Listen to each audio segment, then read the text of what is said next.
Hello, everyone. Thanks for joining me for tonight's episode.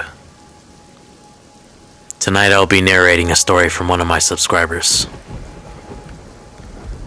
And again, as always, I remind you all to please be mindful and respectful in the comments field below. Sharing your personal stories is not always the easiest thing to do, so please take into consideration the time that these individuals spent writing out these stories and sharing them with us. And to the ones who submitted the stories over to me, I just wanted to give you another thank you for the content that you've provided. And of course, you guys will remain anonymous, and slight details and the names of the individuals within these stories have been altered to protect everyone's identity. So please sit back, put on a good pair of headphones or speakers, and let's begin.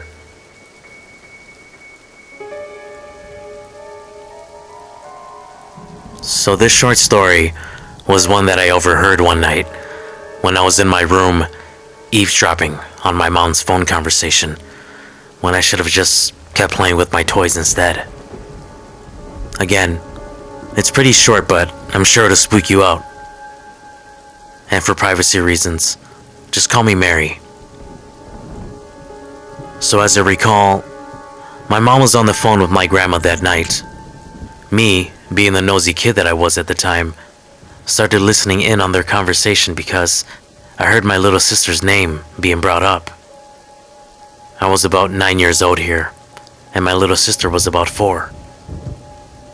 So, as I'm listening to this phone conversation, since elders like blasting their phone on speakerphone for everyone to hear anyway, I started to hear a sense of fear in my mom's voice. It's hard to explain, but I'll just tell you the story from what I heard according to my grandma. My little sister, again, was around 4 at the time and had not yet been enrolled into preschool.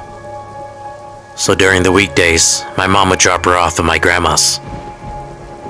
On this particular day, my grandma had a few errands to run, so she took my little sister along with her. My grandma's last stop was to pick up some Hmong medicine from a relative that we knew who lived at the McDonough homes in St. Paul, Minnesota. When they both arrive, my grandma proceeds to park her car along the street where other cars were parked as well. Then, my little sister, who had been quiet for most of the ride, out of nowhere, said,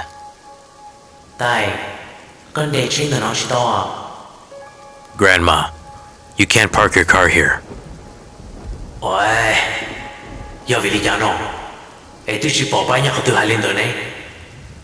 And why not? There aren't any signs anywhere that says so.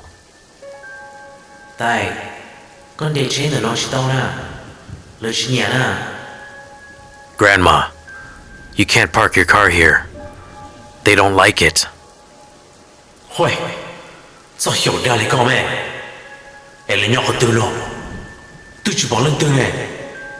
Don't learn how to lie like that.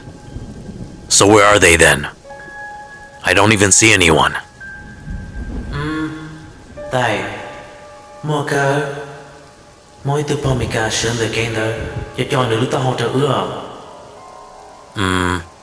Yes, Grandma, there is. There is a white lady standing there in the road, shaking her head at us.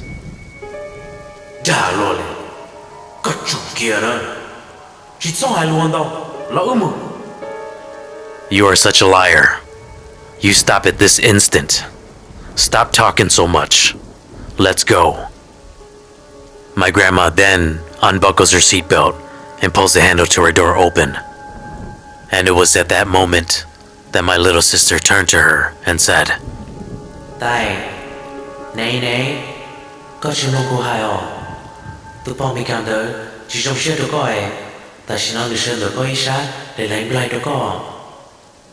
"Grandma, see?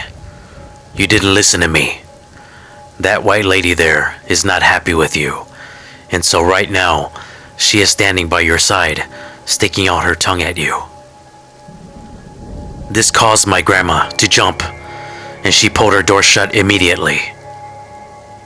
Now, I don't know what the hell really happened that day, but I can say that my grandma is naturally a tough woman.